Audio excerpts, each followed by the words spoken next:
Welcome to Build Your Maverick Business, the podcast for underdog, outlier, and renegade entrepreneurs. Brought to you by Strange Creative Studio. If you dream of going off on your own and launching your rebel empire, but don't know where to start, you're in the right place. We'll teach you how to use mindset, branding, and practical advice to build a killer business and transform your world. And now, here's your host, founder of Strange, Alex Pitt. Welcome back, everyone. Guess what? I built the Duvet Fort. I'm in the Duvet Fort. And while I think I've learnt that it's not completely necessary that I build the Duvet Fort, it makes me feel like my inner child is coming forth into my work. And even though I am nearly 6 foot tall and I have a lot of limb to contend with, and I don't really fit inside the Duvet Fort, sod it. I'm having a lovely time, and I'm sure that this is going to help me bring my best energy to this episode, which is a big one. I mentioned last week we were going to cover this because it's something that has affected me so much throughout my career, not just in running my own business, but when I was working full time, when I was freelancing. This has always shit me up on varying levels and varying intensities. And that motherfucker of a thing is imposter syndrome. Now, chances are you've come across this term before, but it's something that I've really struggled with. And I've only, in the last sort of year or so, I think, managed to find practical ways to beat it and to kind of not completely get rid of it. I mean, I have heard it said that if you don't have some level of imposter syndrome, then you're probably a sociopath. So, you know, we want to keep ourselves on the straight and narrow. So if you haven't come across imposter syndrome before, I mean, where have you been? I feel like everyone on the internet is talking about it at the moment, which is great news because, you know, the more you know about these kind of things, the more you can deal with them. But imposter syndrome, it's this idea that you're about to be caught out, that you're not qualified to do the thing that you're doing, that you somehow conned your way into success. And any minute now, someone is going to find out and call you on it, and you are going to be exposed as this fraud. Now, for me, I've always compared it to this idea of feeling like you're on the run from the law. Like any fucking minute, someone's going to jump out from behind a bush and be like, you don't fucking know anything about branding. And I'll be like, oh yeah, okay, take me away. Take my limited company away. I don't have a right to be here. But like I say, this is something that has affected me for such a long time. And it was a big deal even before I started my business, even before I went off on my own. The first time that I really became aware of it, I was in my mid-20s and I'd worked at the same company for years.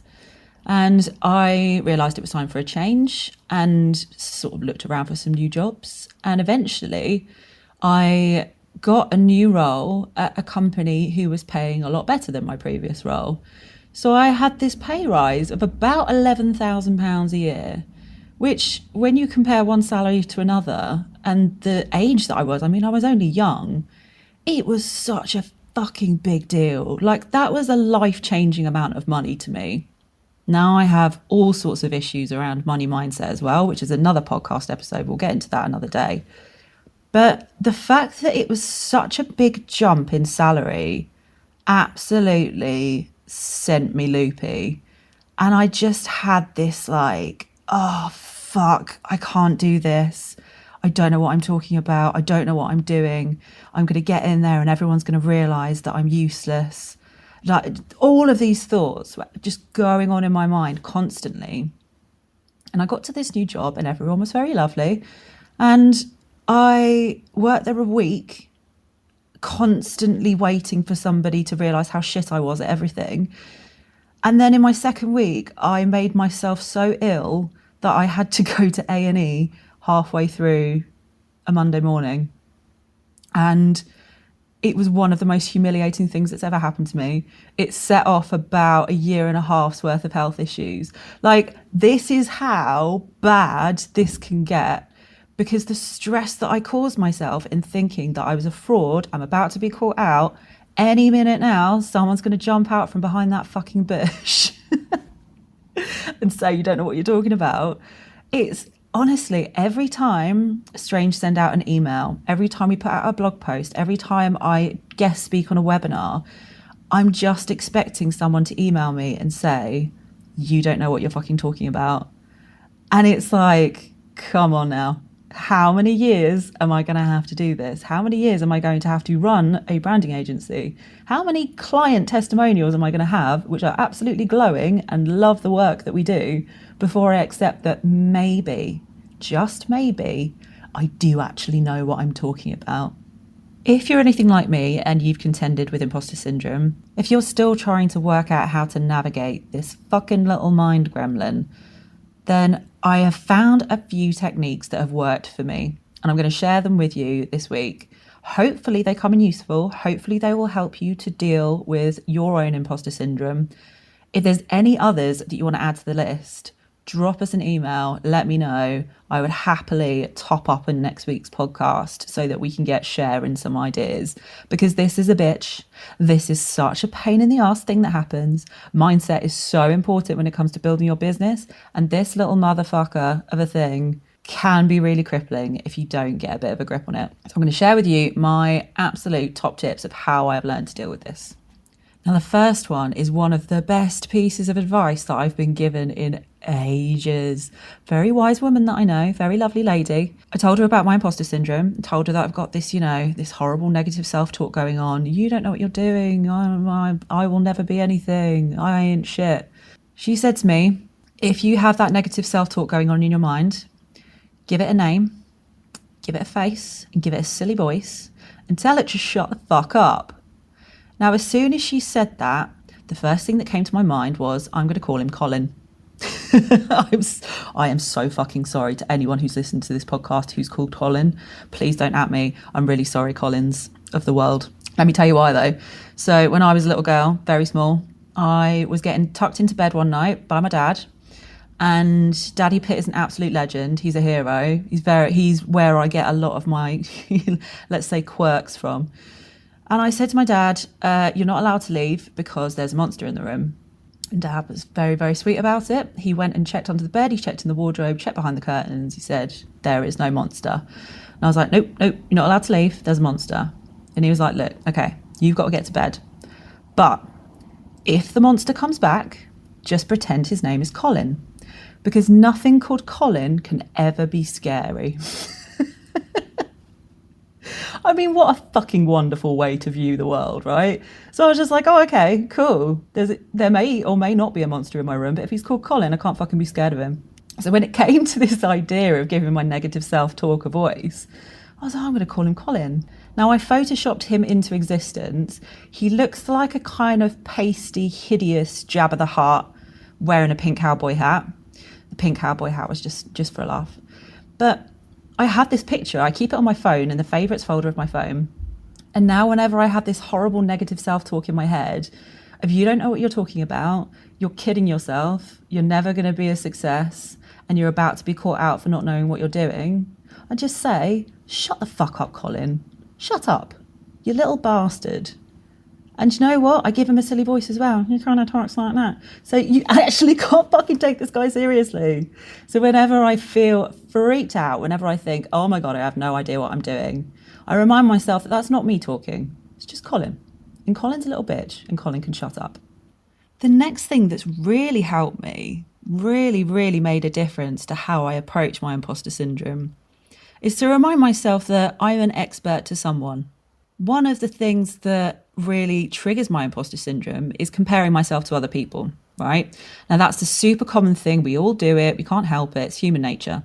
But what I would tend to do is compare myself to people who had more experience than me, who seemed to be doing so well in their field, who were so incredibly impressive, who had more followers than me.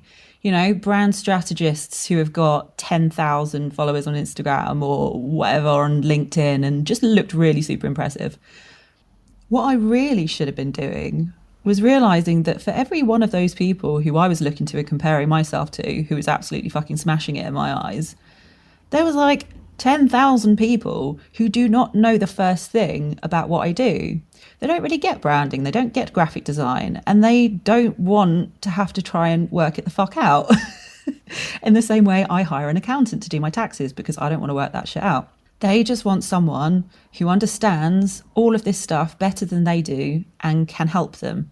Now, I will look at a client, I will look at a person who's coming onto a workshop with me or onto a webinar, and I will think, can I help you? If I can, excellent.